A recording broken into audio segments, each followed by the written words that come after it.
presentasi Dokter Lukman. Nggih, Dok. Atau mau ditunda atau pripun nggih, Dok? Atau dilanjutkan tanpa beliau? Ya kalau Dokter Lukman mau presentasi ya boleh. Nggih, Prof.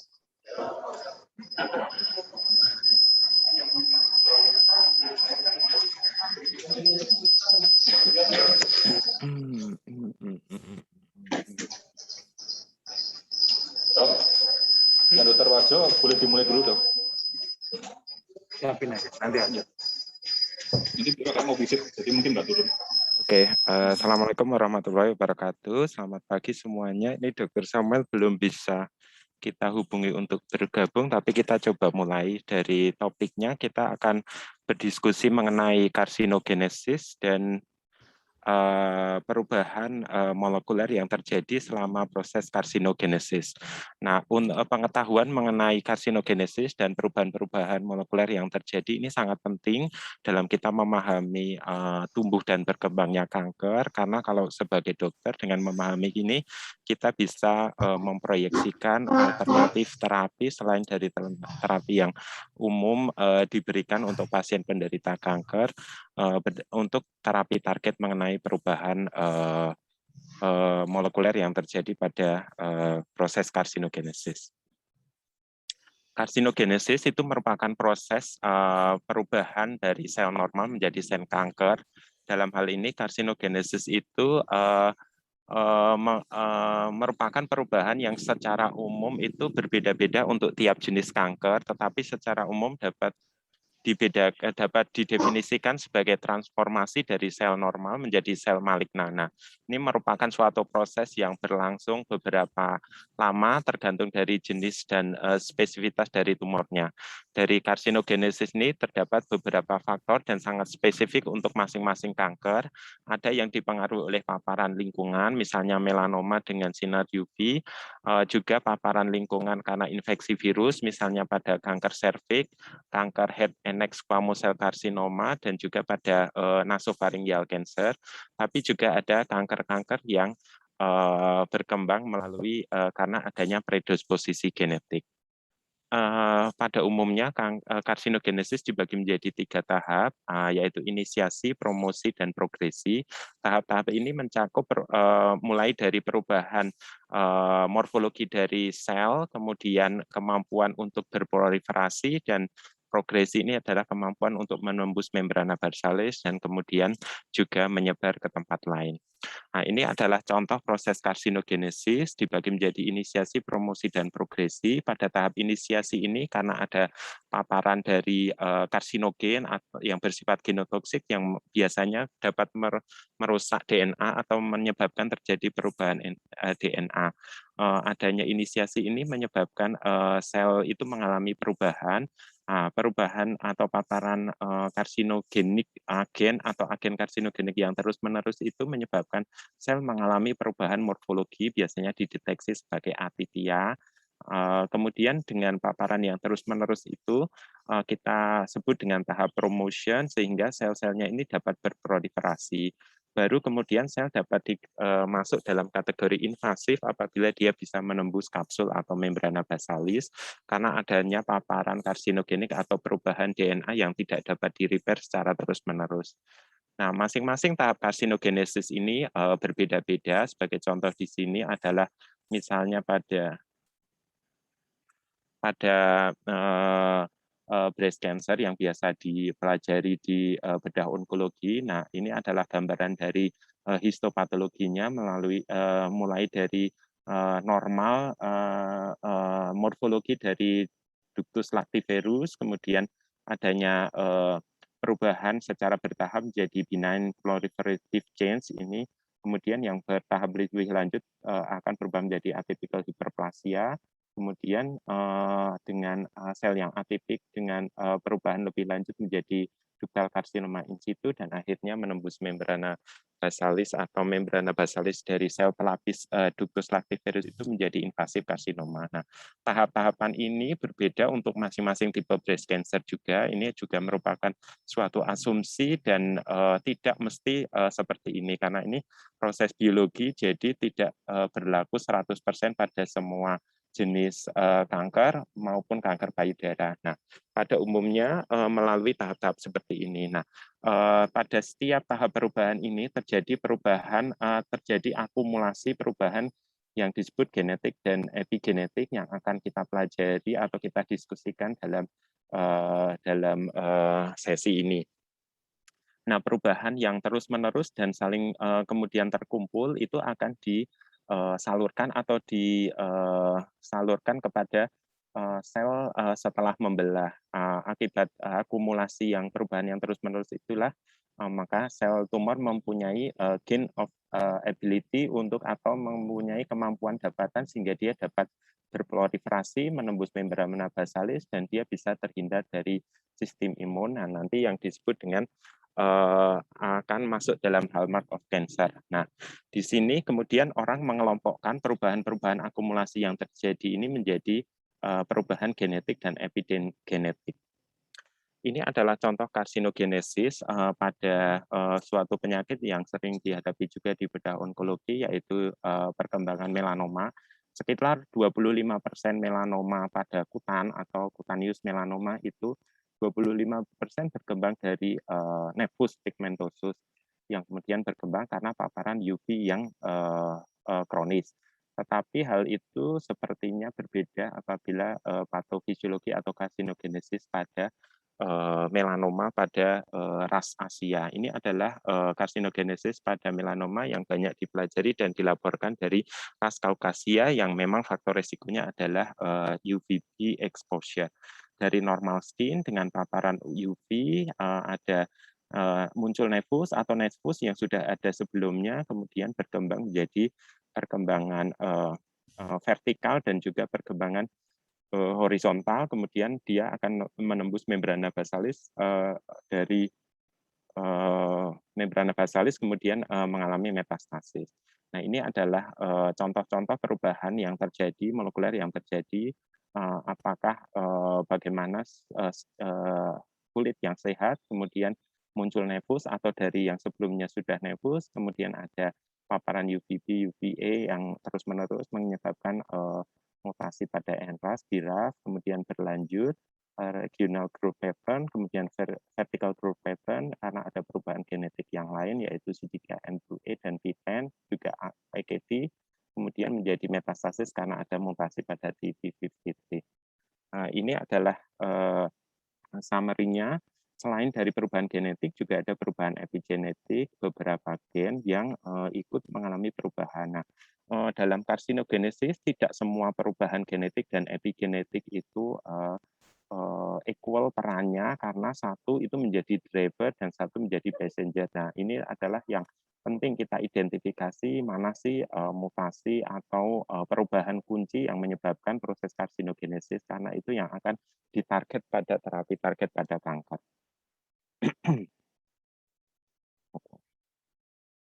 Ya, ini adalah proses karsinogenesis pada CA kolon. Biasa dari bedah onkologi juga memberikan kemoterapi pada pasien CA kolon. Sebenarnya kalau rekomendasi dari Badan Dunia yang di negara maju untuk memberikan kemoterapi pada CA kolon itu juga diperlukan informasi beberapa perubahan genetik termasuk mutasi KRAS, kemudian microsatellite instability, dan juga adanya methylator phenotype, karena itu menentukan kemungkinan suatu CA kolorektal itu berespon atau tidak terhadap kemoterapi 5-FU atau turunannya capecitabine. Nah, dari karsinogenesis yang berkembang, biasanya CA kolorektal atau CA kolon itu berkembang dari sel epitel yang melapisi mukosa usus, kemudian mengalami paparan kronik dari konten makanan yang ada di dalamnya atau adanya reaktor atau yang menyebabkan inflamasi kronis sehingga menyebabkan terjadinya hiperplasia, kemudian polip, dari polip berkembang menjadi sel-sel atipik dan displaksi, baru kemudian menjadi adenokarsinoma yang gambarnya putih ini karena dia sudah menembus membrana basalis dan kemudian bisa menembus tunika muscularis dan tunika serosa sehingga dia sudah advance atau T3 atau T4. Nah, ini terdapat juga perubahan genetik yang terjadi dari hiperplasia ke polip ini karena ada mutasi dari ABC, gen yang terkenal dalam bidang kolorektal, kemudian dari early adenoma menjadi advanced adenoma, dari adenoma atau polip yang kecil menjadi besar, ini karena ada mutasi KRAS yang biasanya dites, kemudian menjadi adenokarsinoma karena ada mutasi P53 dan lanjut karena ada TGF-beta. Nah, kita tahu bahwa pada contoh-contoh itu baik breast, melanoma maupun kolorektal itu perubahan genetik yang terjadi berbeda-beda. Perubahan genetik ini juga disertai dengan perubahan epigenetik. Nah, tugas kita adalah mengidentifikasi perubahan-perubahan genetik mana yang menjadi kunci atau menjadi driver dari perkembangan adenokarsinoma ini karena itu yang akan kemungkinan bisa kita target sehingga dapat menghentikan pertumbuhan dari sel tumor. Nah, ini teori-teori karsinogenesis berkembang dari teori yang lama, misalnya dari Hippocrates, Pasteur, Virchow, kemudian embryonic hypothesis dan parasitic hypothesis menjadi teori-teori yang lebih baru. Nah, ini teori yang baru kalau berdasarkan agennya itu dibagi menjadi chemical dan virus atau yang dipadukan dengan virus. Untuk chemical carcinogenesis itu pertama kali dari observasi POT kita tahu kalau di Eropa dan Amerika Utara itu yang chimney dari chimney itu ternyata dia memprediksikan seorang untuk kemudian bisa berkembang menjadi kanker. Untuk chemical carcinogenesis itu selain dari kemik sebenarnya yang masuk di sini juga paparan dari semua paparan dari lingkungan misalnya sinar ultraviolet dan juga paparan-paparan dari lingkungan lain. Yang juga penting adalah karsinogenesis yang disebabkan karena infeksi virus atau infeksi secara umum. Sekitar 25-30% kanker di dunia ini disebabkan karena infeksi bakteri atau virus. Infeksi bakteri yang kronik misalnya pada abuli, pada cystostoma atau kebanyakan infeksi dari virus itu yang kronik dapat menyebabkan kanker. Nah, ini yang penting karena apabila disebabkan karena infeksi seharusnya kanker itu dapat dicegah bisa melalui modifikasi lingkungan atau melalui vaksin, misalnya pada vaksin HPV dapat mencegah atau dapat melindungi wanita dari cervical cancer karena kebanyakan karena infeksi HPV yang high risk dan juga pada laki-laki dan perempuan karena infeksi HPV kronis pada rongga mulut yang menyebabkan head and neck squamous cell carcinoma. Selain itu juga yang terkenal dari viral carcinogenesis adalah infeksi EBV atau Epstein-Barr virus yang menyebabkan MPV yang merupakan kanker endemik di Southeast Asia dan East Asia, tapi jarang di Eropa. Dari semua yang menyebabkan karsinogenesis, baik chemical maupun viral atau semua paparan lingkungan ini, semuanya itu melalui proses yang telah kita diskusikan tadi, baik initiation, promotion, kemudian bila berlanjut itu berlanjut menjadi progression, akhirnya menjadi CA invasif. Nah, ini bisa kita bayangkan bila kita bisa mencegah di tahap yang initiation dan promotion ini, kemungkinan kita bisa mencegah tumbuh dan berkembangnya kanker, atau kalau tidak bisa dicegah, paling tidak bisa dideteksi seawal mungkin. Nah, ini tujuannya kenapa kita sedikit tahu mengenai karsinogenesis ini. Ini adalah contoh viral karsinogenesis, adanya infeksi virus.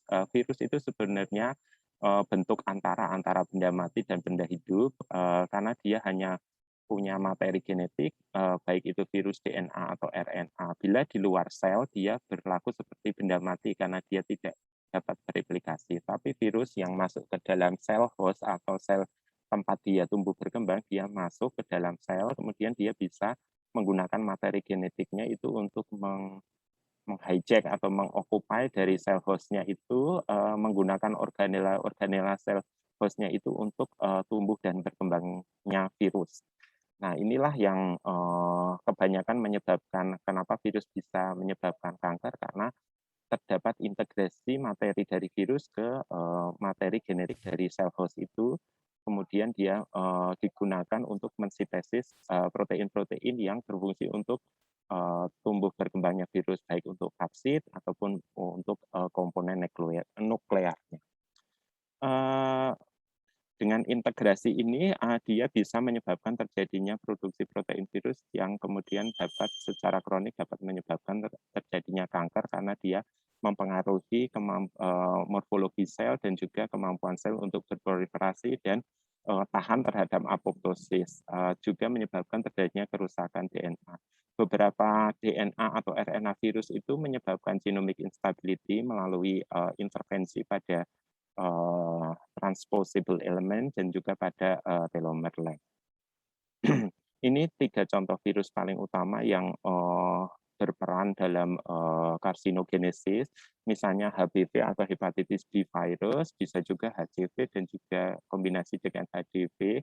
Kebanyakan HBV ini yang mempredisposisikan seseorang apabila HBV kronis itu dapat mengalami kanker hepar atau hepatoselular karsinoma. Hampir 90-95% pasien HCC atau hepatoselular karsinoma ini mempunyai infeksi kronis HBV. Meskipun demikian di Eropa dan North Korea sekarang bergeser tinggal 50% yang berkaitan dengan infeksi hepatitis virus, kebanyakan berkaitan dengan liver steatosis atau NAFLD karena konsumsi alkohol dan disposisi lemak pada liver.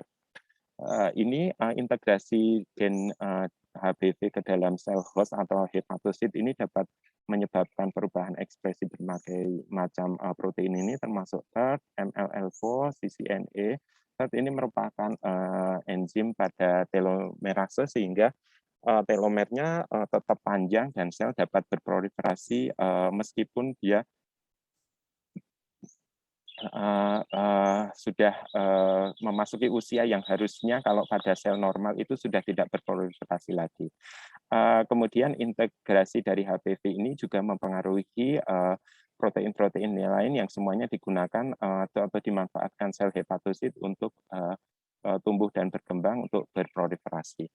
Ini HPV, Human Papilloma Virus, ini cukup terkenal karena dia virusnya itu bisa menyebabkan produksi E6 dan E7 oncoprotein yang berinteraksi dengan RB atau retinoblastoma protein dan juga MDM2 sehingga terjadi gangguan pada siklus sel. Karena adanya E6 dan E7 ini menyebabkan sel-selnya mudah mengalami proliferasi dan kerusakan DNA yang terjadi itu juga disalurkan atau diwariskan kepada sel-sel anakannya. HPV banyak dihubungkan atau hampir semua pasien cervical cancer itu mempunyai infeksi HPV. Juga hampir 70% pasien squamous cell carcinoma pada rongga mulut, laring, dan faring itu juga faktor predisposisinya adalah HPV, meskipun ada faktor predisposisi lain seperti merokok atau konsumsi tobacco consumption seperti yang terjadi di India. MCV ini berperan pada clonal expansion oligomerase menyebabkan MCC. Kemudian kalau chemical carcinogenesis ini yang terkenal dari pot itu, chimney sweeper, orang-orang yang membersihkan jelaga atau chimney itu karena ada paparan benzopiren, beberapa dari mereka mengalami peningkatan risiko terjadinya scrotal cancer. Kita tahu juga bahwa pada jamur atau pada tempe, jamur tempe itu ada yang atau pada makanan yang busuk, baik buah itu ada jamur yang disebut dengan Aspergillus flavus atau ini dapat memproduksi toksin yang disebut aflatoksin. Nah, aflatoksin ini menyebabkan perubahan basa nukleotida tertentu pada B53 sehingga ada perubahan genetik tertentu yang mempredisposisikan seorang untuk menderita liver cancer karena toksin ini biasanya dinetralisasi di hepar, bila dia paparan kronik dapat menyebabkan terjadinya liver cancer. Cigarette smoking atau tobacco consumption, baik dari sigaret atau produk turunannya itu paling banyak dihubungkan dengan berbagai macam jenis kanker.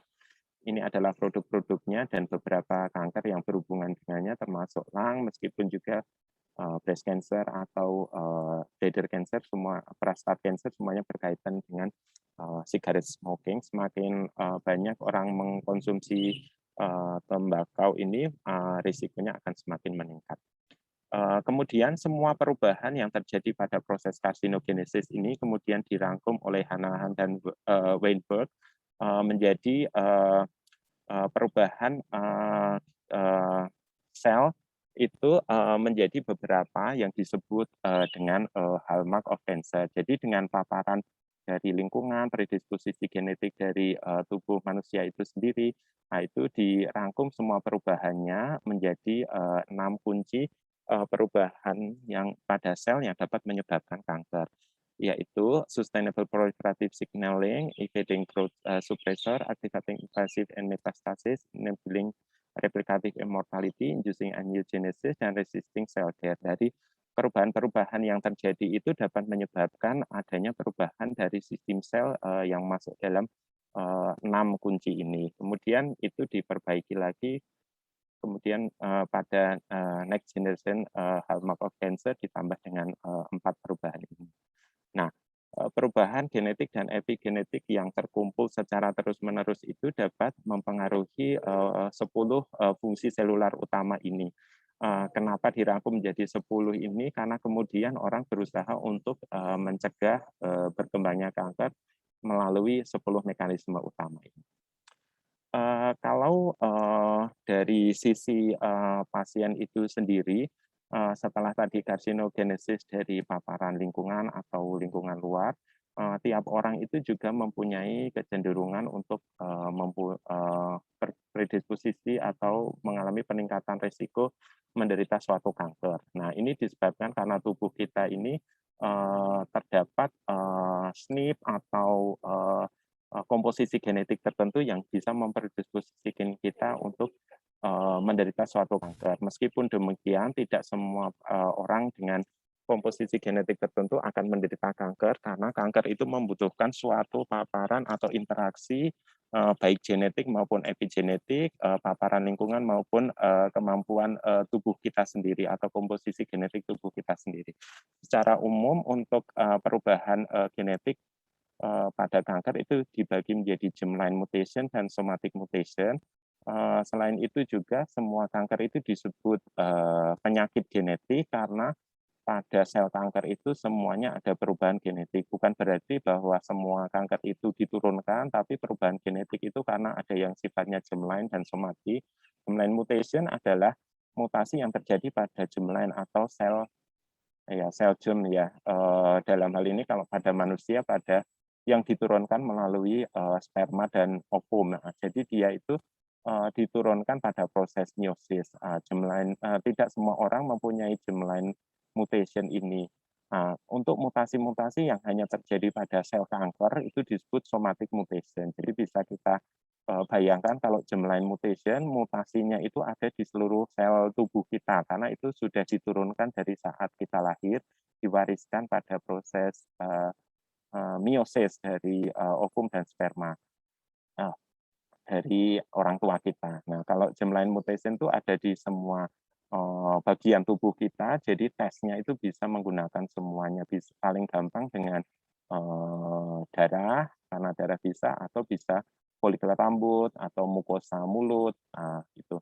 Nah, beberapa mutasi yang hanya terjadi pada sel kanker itu disebut dengan somatic mutation. Nah, misalnya seorang menderita melanoma, mutasi-mutasi somatik melanoma itu mutasinya hanya terdapat pada tumor atau lesi melanomanya itu, tapi tidak di bagian tubuh yang lain. Nah, ini penting untuk membedakan keduanya. Perubahan yang terjadi pada perubahan genetik yang terjadi itu dapat dibagi menjadi beberapa yang disebut mutasi. Mutasi itu adalah perubahan basa nukleotida yang terdiri dari TACG. Itu bisa mutasi itu terjadi pada satu basa nukleotida atau lebih. Misalnya pada ini disebut kalau satu basa nukleotida yang mengalami perubahan disebut dengan point mutation. Kemudian selain itu juga kalau point mutation itu efeknya tergantung apakah dia mutasinya itu menyebabkan perubahan asam amino atau tidak. Bila tidak menyebabkan perubahan asam amino, biasanya tidak menimbulkan perubahan fungsi dari protein yang disintesisnya. Kemudian ini ada perubahan yang lain yaitu delesi. Delesi artinya hilangnya satu atau lebih basa nukleotida dari DNA. Misalnya pada ini ada delesi atau hilangnya A di sini menyebabkan yang harusnya semuanya itu disintesis menjadi asam amino ini histidin. Ini karena hilangnya A menyebabkan terjadi perubahan histidin yang ini semuanya berubah menjadi asam amino bentuk lain. Nah, ini bisa dibayangkan apabila ini sampai terjadi hilang satu, maka semua asam aminonya berubah setelahnya. Nah, ini yang menyebabkan terjadinya perubahan protein yang disintesisnya akan mengalami perubahan besar karena asam amino beda, bentuknya beda, dan juga konformasinya beda sehingga kemungkinan akan mengganggu fungsi protein tersebut di dalam selular tubuh.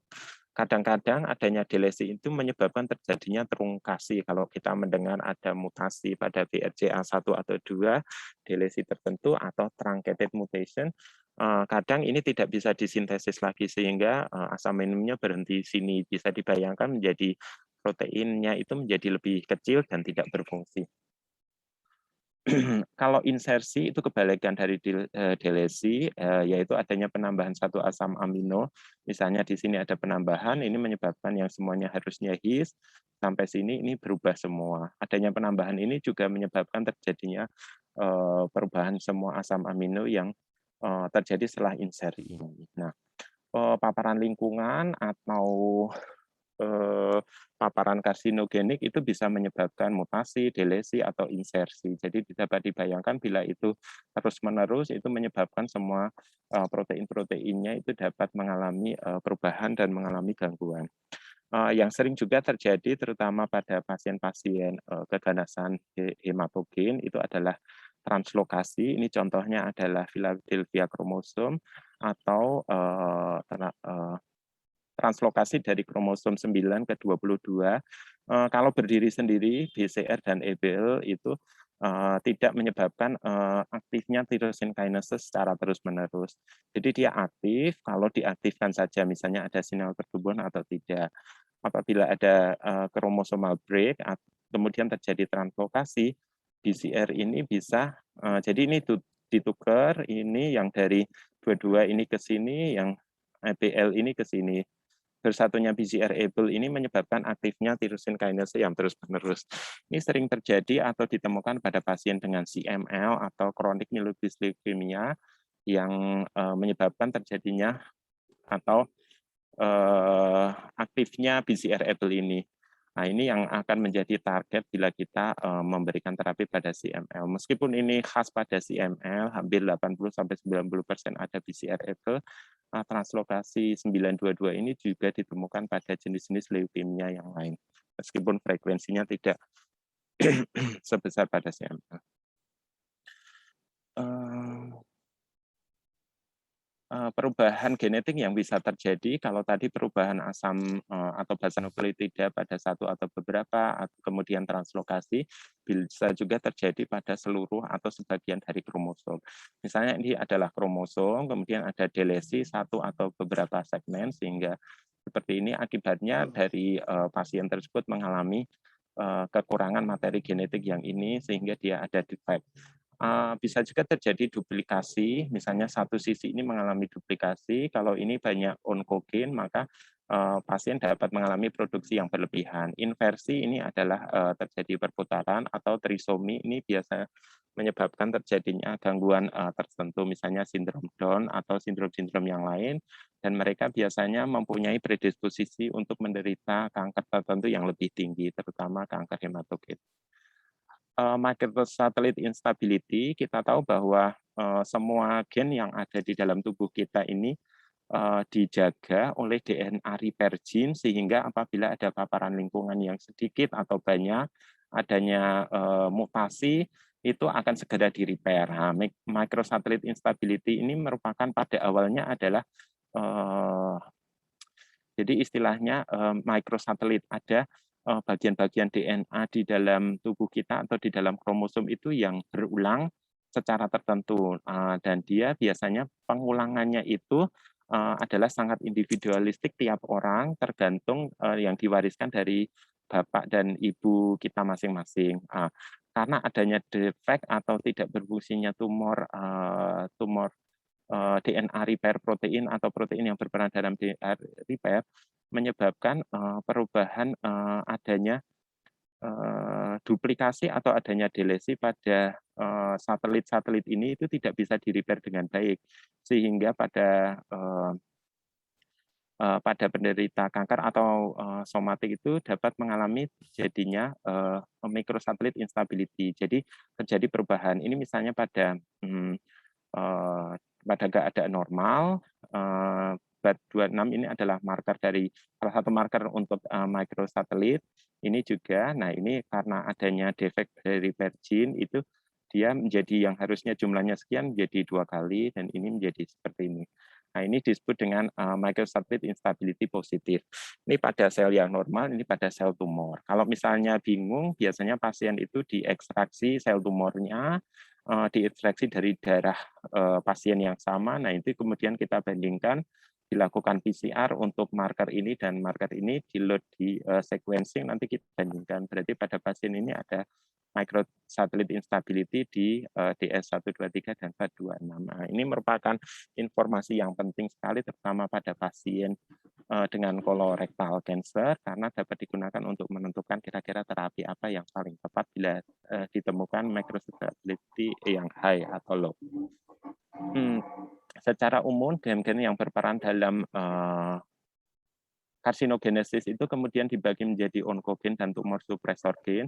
Onkogen adalah gen yang berperan dalam mempromosikan terjadinya tumor. Kalau tumor supresor gen adalah gen yang berperan untuk menghambat perkembangan tumor. Nah, ini artinya perubahannya kalau onkogen ini ya mengalami peningkatan atau amplifikasi atau penambahan jumlah copy number-nya. Kalau tumor supresor gen itu fungsinya hilang, bisa ekspresinya yang menurun, atau mutasi yang menyebabkan inaktivasi.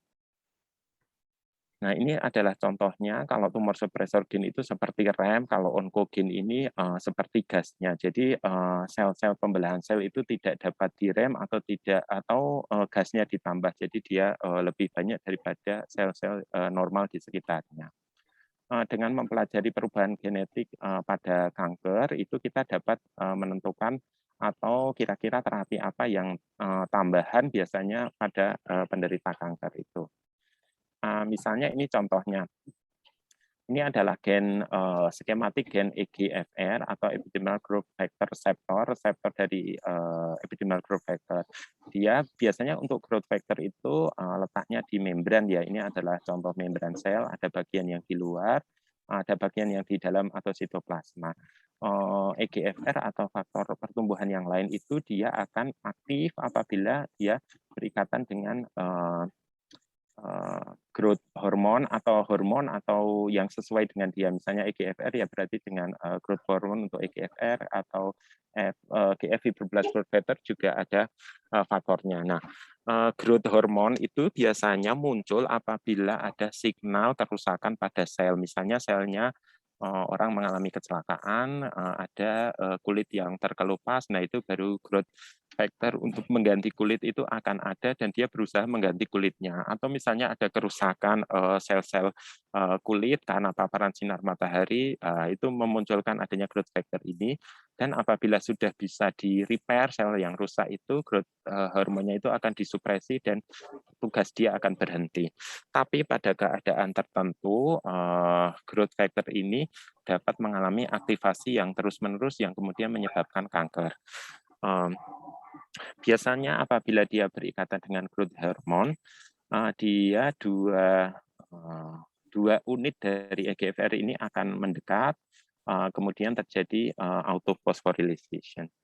Seperti ini berikatan, dia mendekat, dimerisasi, kemudian autofosforilasi. Autofosforilasi ini akan mengaktifkan dua signaling pathway, yaitu RAS dan PI3CA. RAS nanti akan mengaktifkan MAPK signaling pathway, untuk PI3CA itu mengaktifkan AKT signaling pathway, Dan keduanya ini berfungsi untuk proliferasi, survival, angiogenesis, invasion, dan metastasis yang mendukung untuk tumbuh berkembangnya tumor. Nah, ini dalam keadaan tertentu, bagian untuk autofosforilisasi ini dapat mengalami mutasi atau activating mutation. Bila ekson dari 19 sampai 22 EGFR ini mengalami activating mutation, ini tanpa ada rangsangan dari growth factor ini, dapat mengalami dimerisasi dan ini akan terus aktif. Apabila ini mengalami mutasi tanpa ada growth factor, ini dapat mengalami autofosforilasi dan ini akan mengalami aktif secara terus-menerus yang itu menimbulkan terjadinya kanker. Nah, ini kemudian yang dihambat dari mutasi EGFR ini untuk terapi target pada beberapa lung karsinoma. Ini adalah contoh-contoh dari perubahan genetik yang dideteksi pada proses karsinogenesis yang kemudian dapat digunakan untuk terapi kanker. Yang paling terkenal adalah imatinib atau Gleevec. Ini untuk menghambat tirosin kinase, terutama pada BCR-ABL pada CML. Karena saking efektifnya, kemudian Badan Dunia itu menghapuskan hak patennya sehingga harganya sekarang menjadi lebih murah.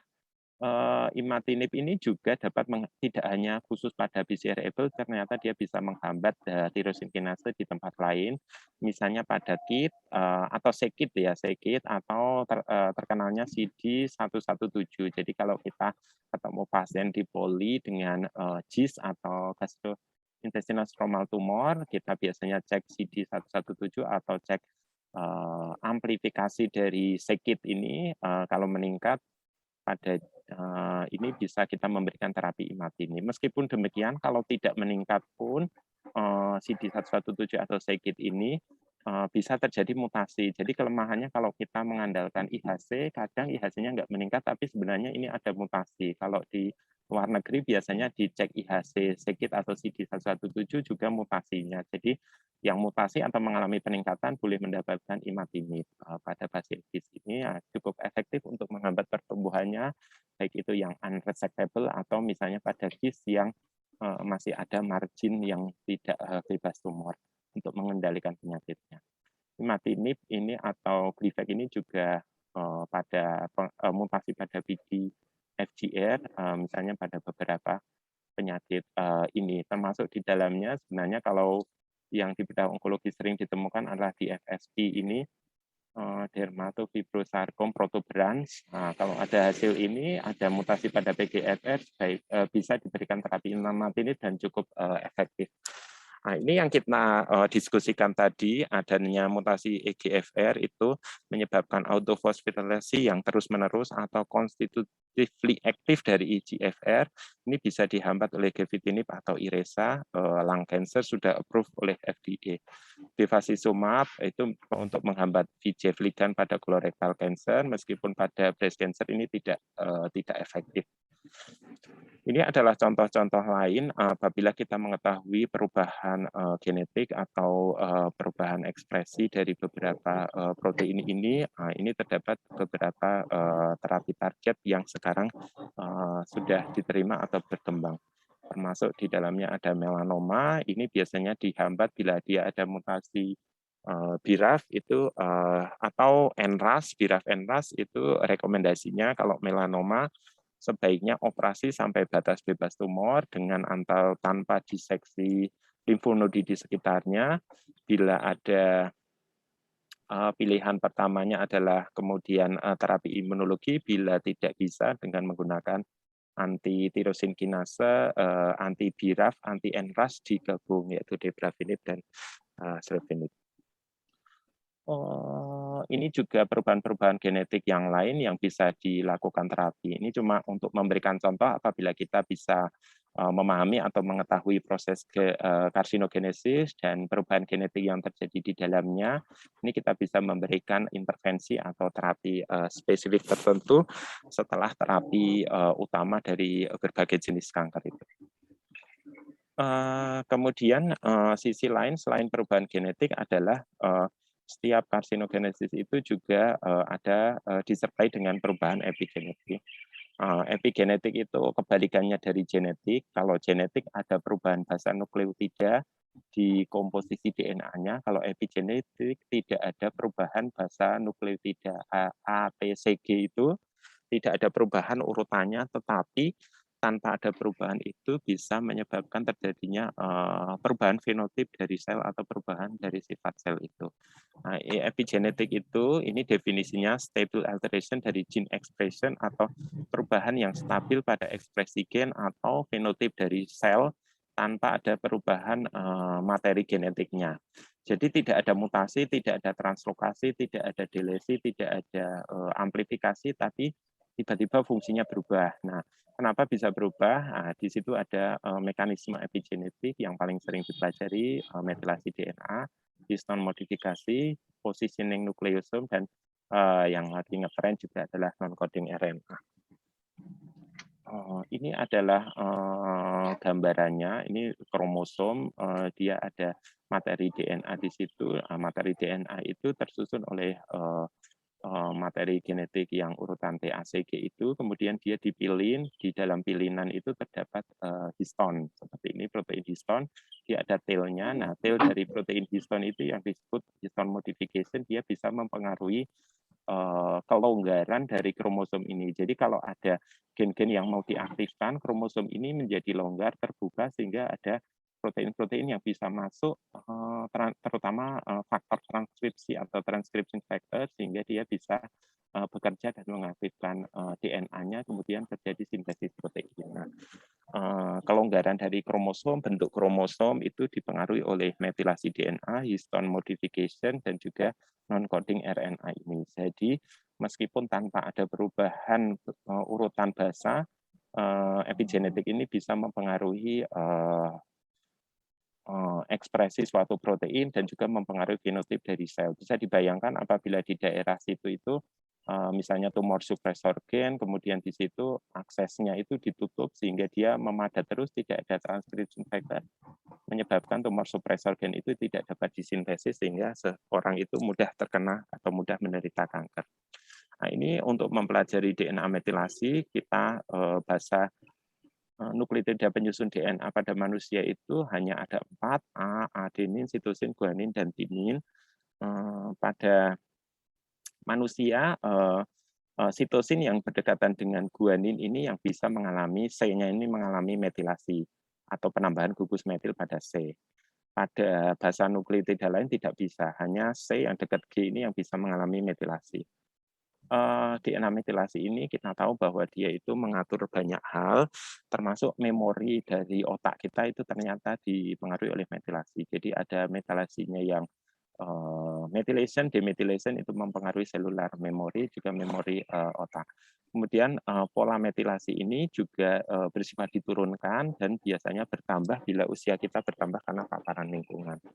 Nah, ini adalah contoh metilasi DNA, kemudian kenapa dia bisa diturunkan ke sel-sel setelah kita. Metilasi ini juga mengalami perubahan besar saat terjadi embryogenesis. Jadi ada tahap-tahap di mana metilasinya itu dihilangkan, kemudian diaktifkan kembali. Semua proses-proses biologi, proses seluler pada embryogenesis itu apabila tidak diregulasi dengan baik, bisa mempredisposisikan seorang untuk menderita kanker. Termasuk di dalamnya apabila diaktifkan kembali saat kita sudah dewasa, embryogenesis itu bisa menyebabkan terjadinya suatu kanker. Nah, ini contoh yang paling mudah untuk dipelajari mengenai DNA metilasi. Jadi di setiap gen, terutama di ekson pertama itu terdapat area di depannya atau di upfront-nya atau di 5' prime-nya ya. Nah, di situ adalah suatu regio yang disebut dengan regulatory region atau regio yang mengatur gen itu mau diaktifkan atau tidak. Biasanya sekitar 70% dari gen di depannya atau di regulatory region itu terdapat daerah yang disebut dengan CpG methylation atau CpG island atau pulau CpG. Nah, pada keadaan di mana suatu gen itu aktif, CpG island itu tidak termetilasi. Kalau dia tidak termetilasi seperti ini menyebabkan transcription factor ini dapat berikatan seperti ini. Kalau sudah berikatan, dia bisa men-switch on dari suatu gen itu sehingga dia akan aktif. Beda kejadiannya apabila dia termetilasi menyebabkan transcription factor-nya tidak bisa menempel atau hinggap di sini sehingga dia tidak termetilasi. Ini bisa dibayangkan bila ini adalah yang di target adalah tumor suppressor gen yang seharusnya tidak termetilasi menjadi termetilasi, maka tumor suppressor gennya itu tidak bisa aktif sehingga tidak bisa menekan proliferasi sel. Ini adalah perubahan metilasi, misal contohnya adalah ini sel normal, ini sel kanker, sel normal ini metilasi tidak termetilasi di promotor tapi termetilasi di luar promotor.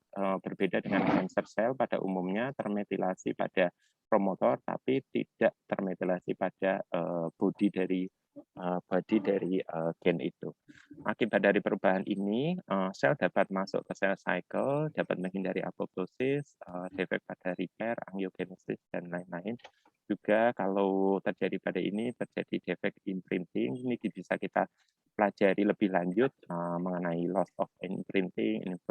Ini kita sudah paham lebih lanjut mengenai proses-proses epigenetik, karena ini cukup menarik juga, misalnya pada pasien yang contohnya paling bagus itu pada Wilms tumor atau tumor di sel itu disebabkan karena adanya loss of imprinting, proses epigenetik. Kalau untuk menganalisisnya, karena dia C dekat dengan G itu, kalau di PCR akan selalu sama dengan PCR yang biasa saja kita tidak akan bisa mendeteksi metilasi pada DNA. Bila ingin mendeteksi metilasi DNA, kita harus mengkonversikan C itu yang termetilasi dan tidak termetilasi menjadi agar bisa terdeteksi. Salah satu caranya adalah dengan Basil Fit conversion. Ini misalnya ini termetilasi juga ini apabila kita reaksikan dengan Basil Fit conversion, semua C yang tidak termetilasi itu menjadi T, kemudian C yang termetilasi tetap menjadi C. Nah, sehingga nanti akan ada dua populasi dari DNA yang termetilasi dan tidak termetilasi, sehingga kita bisa mendesain primer untuk mengkuantifikasi perbedaan antara C yang termetilasi dengan C yang tidak termetilasi. Bisa dideteksi dengan MS-PCR, Methylite, Cobra, Viral Sequencing, ini yang paling gampang. Kemudian juga bisa dengan array yang kemarin didiskusikan oleh Dr. Dewi, dia menggunakan mengekstraksi data dari TCGA dengan Illumina Infinium 453K ini untuk mendeteksi metilasi pada 450.000 tempat di seluruh gen manusia. Nah, ini memang semua kalau kita bekerja di lab dan melakukan deteksi metilasi yang digunakan dulu 27K, sekarang 453K itu biasanya didisposisi kemudian didaftarkan di TCGA dan semua orang bisa menganalisisnya. Cara lain untuk mendeteksi metilasi itu bisa tidak dengan Basil Fit conversion, tapi dengan immunoprecipitation. Artinya kita menggunakan antibodi yang dapat membedakan antara CG yang termetilasi dengan tidak. Jadi DNA dari tumor dengan DNA sel normal misalnya kita campurkan dengan antibodi. Nah, antibodi itu akan mendeteksi C yang termetilasi dengan C yang tidak.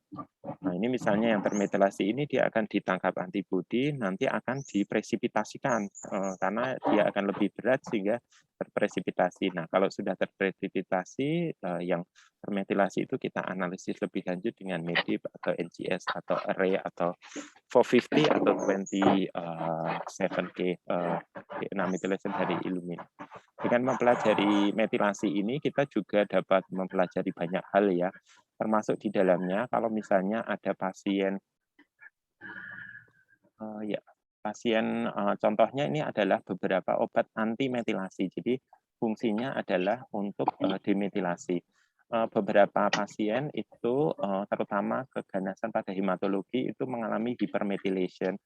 Misalnya pada MDS atau myelodysplastic syndrome, ini merupakan suatu keadaan pre-kanker atau pre-leukemia ya. Jadi dia sudah terdapat perubahan tapi belum masuk leukemia.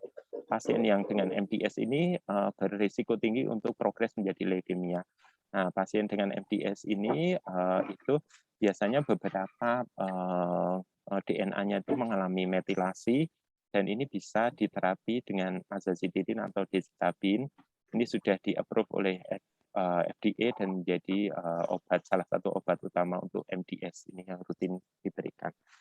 Selain itu, dengan mempelajari metilasi ini, kita juga dapat menggunakannya sebagai marker, bisa prognostik atau diagnostik, misalnya MGMT itu prediction atau prediktor marker untuk pasien dengan glioma atau glioblastoma multiforme. Jadi kalau semua di sini mulai diperiksa juga, saya tahu dari bagian neurologi dan juga neurosurgery, semua pasien glioma itu diperiksa apakah ada MGMT methylation atau tidak, tapi teknik yang digunakan di sini baru MS-PCR, belum ya kuantifikasi. Kalau di luar negeri sudah menggunakan kuantitatif MGMT, karena pasien dengan MGMT hypermethylation, pasien glioma ini dapat diberikan terapi temozolomid ini. Terapinya ini mahal, jadi dia diberikan pada orang-orang yang ada MGMT hypermethylation, karena hanya dia yang ada MGMT hypermethylation itu yang kemungkinan akan berespon dengan glioma. Jadi MGMT itu adalah gen yang berperan untuk repair DNA.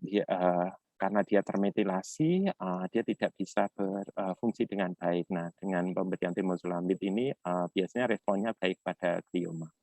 GSTP hypermethylation itu dapat digunakan untuk membedakan BPH dan prostat cancer, juga umum digunakan. Jadi ya untuk diagnostik marker. Ini adalah contoh penggunaan deteksi DNA metilasi untuk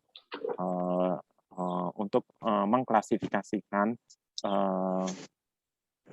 subtipe dari kanker payudara. Jadi bisa juga dengan DNA metilasi kita bisa lihat di sini bahwa itu bisa mensegregasi atau memisahkan antara pasien-pasien dengan subtipe tertentu. Juga ini bisa membedakan pasien luminal dengan basal atau HER2. Biasanya yang luminal itu adalah yang banyak mengalami metilasi, sedangkan untuk basal, triple negatif atau HER2 itu yang metilasinya lebih sedikit. Kita juga bereksperimen dengan itu, waktu itu bisa membedakan antara pasien dengan ductal dan lobular cancer berdasarkan IR positif atau IR negatif. Nah, ini juga DNA metilasi rutin diperiksa pada pasien colorectal cancer untuk membedakan SIM atau methylator phenotype apabila 3 atau lebih markernya mengalami metilasi. Biasanya ini pada semua kanker kolon, kalau di luar negeri itu diperiksa mutasi BRAF, KRAS, kemudian metilasi dan microsatellite instability, karena dia menentukan prognosisnya dan juga menentukan kira-kira dia berespon atau tidak terhadap 5-FU atau 5-FU yang merupakan terapi utama pada colorectal cancer. Kalau bentuk oralnya yang seloda itu kemudian diaktifkan oleh HEPAR menjadi 5F. Berikut adalah kira-kira contoh penggunaan DNA metilasi untuk terapi atau untuk mendireksi terapi pada kanker. Nah, ini non-coding RNA ini merupakan suatu bagian dari epigenetik juga, karena dia apabila ada itu bisa mengatur ekspresi suatu gen tanpa mengubah urutan basa DNA dari gen itu, dibagi berdasarkan ukurannya, ada short, middle, kemudian long, berdasarkan ukurannya.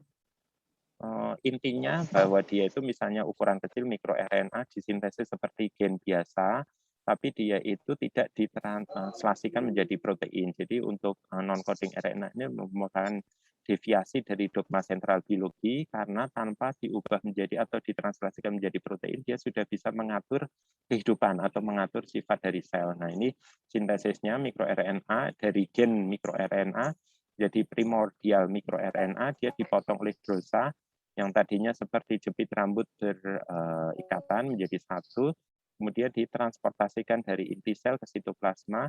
Dari sitoplasma ini kemudian dia dipecah lagi menjadi dicer. Dia yang komplementer dipisahkan hanya satu atau single strand dari mikroRNA, major mikroRNA ini yang berfungsi di dalam sel. Dia akan berikatan komplementer dengan messenger RNA. Bila ikatannya komplementer total seperti ini menyebabkan messenger RNA targetnya itu mengalami degradasi atau cleavage, Apabila tidak komplementer, seperti ini ada beberapa basa nukleotida yang tidak komplementer, menyebabkan inhibisi atau penghambatan dari translasi. Nah, ini menunjukkan bahwa mikroRNA itu juga dapat mengatur ekspresi dari gen setelah translasi. Artinya yang ditranslate adalah messenger RNA dari gen targetnya. MikroRNA ini banyak dipelajari juga dan mengalami dysregulasi pada hampir semua kanker. Ini bisa kita lihat hampir semua kanker mengalami perubahan. Kemudian aplikasinya dengan mengukur ekspresinya itu bisa membedakan, misalnya ini adalah CLL, MNC, dan CD5. Jadi ada beberapa jenis leukemia yang fenotipnya itu kadang susah dibedakan, bisa dilakukan analisis ekspresi mikroRNA untuk mengklasterkan kira-kira dia lebih cenderung ke CLL atau MNC atau CD5 misalnya.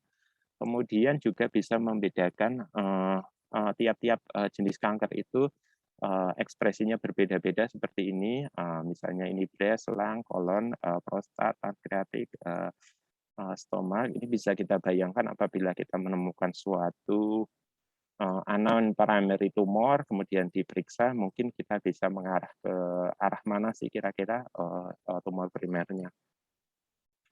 Kemudian juga mikroRNA bisa mempengaruhi IMT ini yang paling banyak dipelajari, meskipun dari masing-masing mikroRNA itu, baik yang mikroRNA mimik atau yang anti mikroRNA, belum ada yang masuk clinical trial untuk terapi kanker. Sudah ada yang clinical trial fase 3, tapi untuk terapi infeksi HCV kronis yang disebut dengan miravirsen itu, sekarang baru masuk ke fase 4, tapi belum produksi secara massal. Salah satu long non-coding RNA yang dipelajari adalah hot-air misalnya, jadi dia bila kita mengukur ekspresinya itu bisa membedakan kira-kira prognosisnya seperti apa. Pasien dengan hot air ekspresi yang rendah itu biasanya survival atau metastatic free survival atau time to metastasisnya itu lebih panjang daripada yang hot air overexpressed. Ini cuma untuk mencontohkan penggunaannya. Ini chromatin remodeling.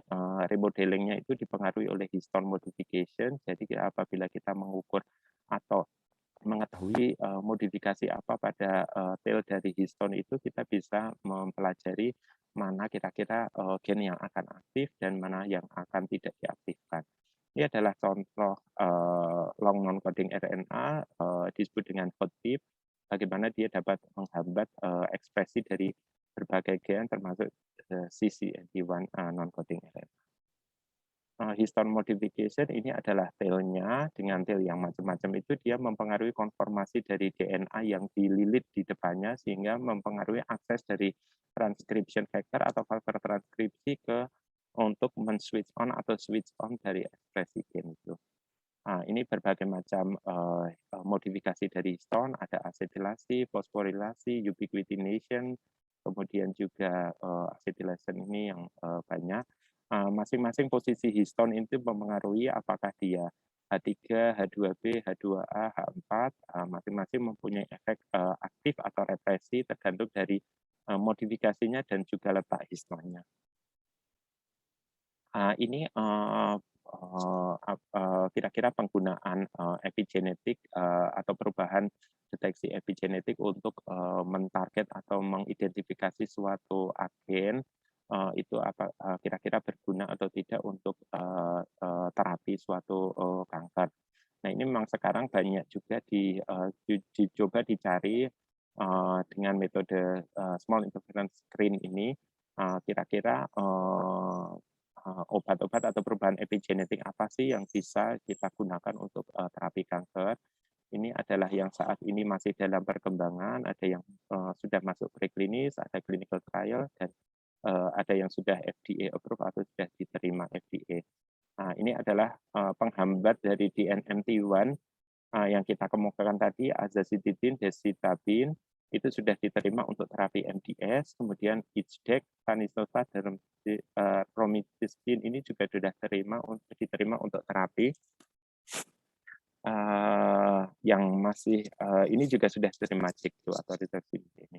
Biasanya terapi yang diberikan itu adalah terapi tambahan setelah terapi utama.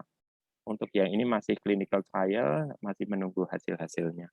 Ini cuma menunjukkan bahwa dengan mempelajari perubahan epigenetik pada kanker itu kita juga bisa dapat melakukan suatu intervensi kira-kira mana yang dapat digunakan untuk terapi kanker tertentu. Ini yang sudah diterima FDA, ini yang masih dalam perkembangan. Sebagai rangkuman, kanker itu berkembang karena akumulasi perubahan genetik epigenetik. Ada beberapa teori karsinogenesis, tiap kanker itu adalah spesifik, juga tidak semuanya mengikuti pola yang sama. Nah, dengan mempelajari perubahan genetik epigenetik, mempelajari karsinogenesis itu, kita dapat menggunakan perubahan-perubahan itu untuk marker diagnostik, prognostik, atau juga bisa dapat diberikan untuk terapi target.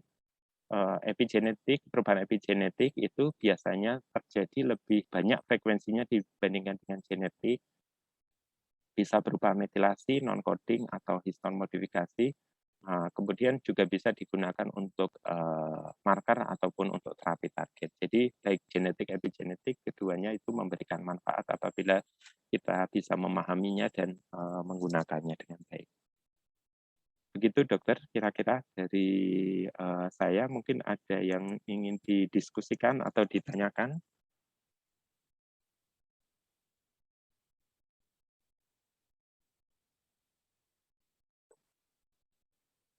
Tetangga sebelah. Ini sebentar. Tidak tahu saya. Sambung.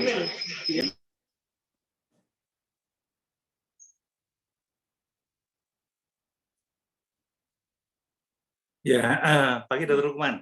Iya, pagi dok. Iya dok. Iya, dokter Samuel belum bergabung juga. Oh, iya. Tidak apa-apa. Saya ingin tanya yang praktis saja, yang untuk colon cancer ya. Iya. Itu kalau indikasi pemakaian cetuximab kan adanya karas yang wild type kalau tidak salah begitu, Iya dok.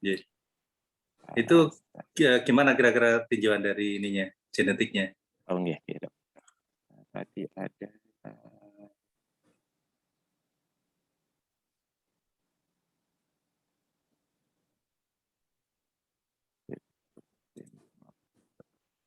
ya dok, pada intinya pada colorectal cancer itu memang sering terjadi mutasi KRAS atau terjadi ekspresi EGFR yang berlebihan, dokter.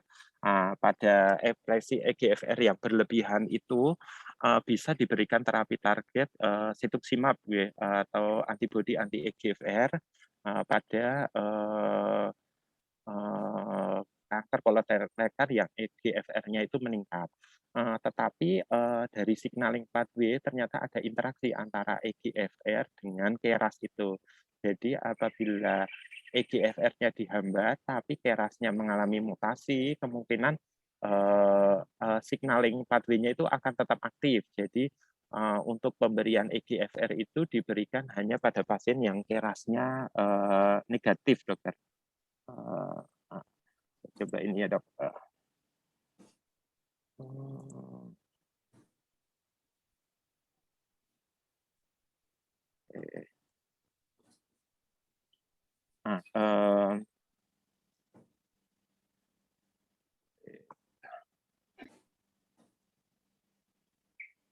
Ya.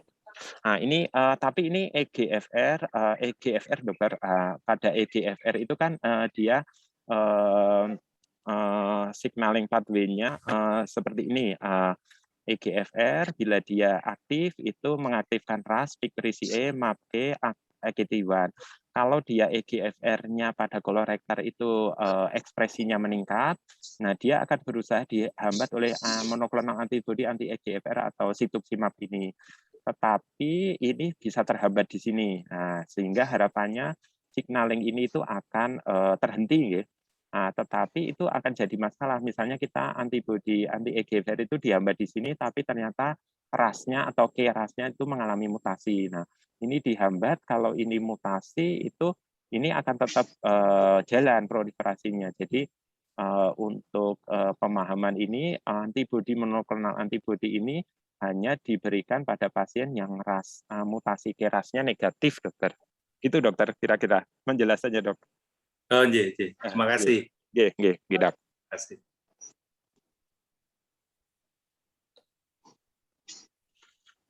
Mungkin ada pertanyaan lain ya.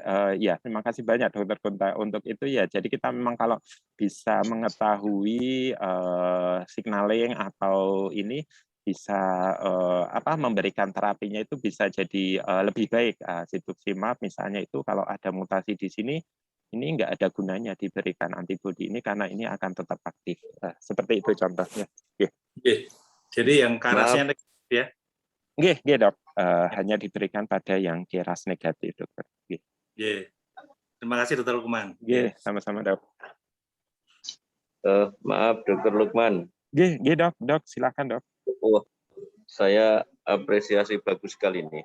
Cuman saya tidak mengikuti dari awal tadi. Dok. Aku jadi senang mendengarkan ini tadi. Tertarik sampai di UK saya. Gini, Mas. Ini sesuai yang dijelaskan dari pertanyaan Dr. Kunta tadi, tapi di awalnya saya tidak tahu. Kalau mekanisme TAIKEP itu kan berarti reseptor yang eksternalnya kan sudah tidak ada menjadi CD95 ya? Dok. TAIKEP itu anti HER2 ya, Dok ya? Ya, anti HER2. Kalau kayak gitu, mekanismenya bagaimana, Mas? Kalau targeting yang kayak gitu tuh. Oh iya Dok. Jadi itu agak berbeda sedikit. Mungkin saya di sini nggak ada gambarnya ya Dok. Kalau misalnya dibayangkan ini sebenarnya HER2 dengan EGFR itu hampir sama. Jadi dia faktor pertumbuhan juga, tapi namanya itu memang ada agak sedikit berbeda. Dia masuk dalam growth factor juga HER2. Jadi memang fungsinya seperti ini, jadi dia aktif bila ada rangsangan aja. Nah, tapi pada masalahnya pada breast cancer itu ekspresinya HER2 itu berlebihan. Bisa terjadi karena ekspresi berlebihan atau adanya amplifikasi. Jadi kalau amplifikasi itu copy number dari HER2 itu lebih banyak. Kalau normal biasanya cuma punya copy number 2, pada pasien breast cancer dengan HER2 positif itu bisa punya 4, 6. Makanya kalau dari IHC-nya itu positif 2, itu sebaiknya dilakukan pemeriksaan CIS atau FIS itu untuk melihat copy number dari HER2-nya. Bila perbandingannya ada ketentuannya yang disebut HER2 positif 2, kalau CIS FIS-nya itu tertentu 2 atau 4 itu menjadi positif. Nah, pada intinya kalau penghambatannya itu hampir sama dengan anti HER2 itu menggunakan monoklonal antibody untuk menghambat HER2-nya ini di sini. Monoklonal antibody-nya itu trastuzumab atau partumumab. Tetapi untuk TAIKEP itu penghambatannya ada di sini, Dokter. Jadi dari tyrosine kinasenya di sini. Mungkin lain kali saya tunjukkan gambar ya, saya nggak bikin di sini. Terima kasih. Kalau monoklonal antibody yang dihambat yang di luar sini, Dok. Kalau yang TAIKEP itu masuk ke sini. Jadi intinya dia itu menghambat dimerisasi dari kedua reseptor HER2 ini biar dia tidak selalu berikatan. Dok. Kira-kira gitu, Dok. Ya, terima kasih Dr. Lukman. Terima kasih.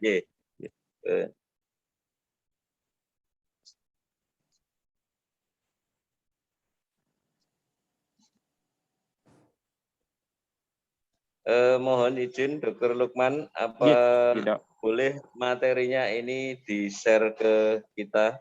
Bisa Dok. Saya share melalui ini kalau kayaknya bisa Dok. Ini di bawah 25 nanti saya ini Dok. Saya ke WA ya Dok ya. Matur nuwun. Ya. Baik Dok, kayaknya kalau sudah tidak ada pertanyaan lagi kita cukupkan ya Dok ya. Ya, satu lagi usulan aja Dr. Lukman. Dokter, gimana Dok?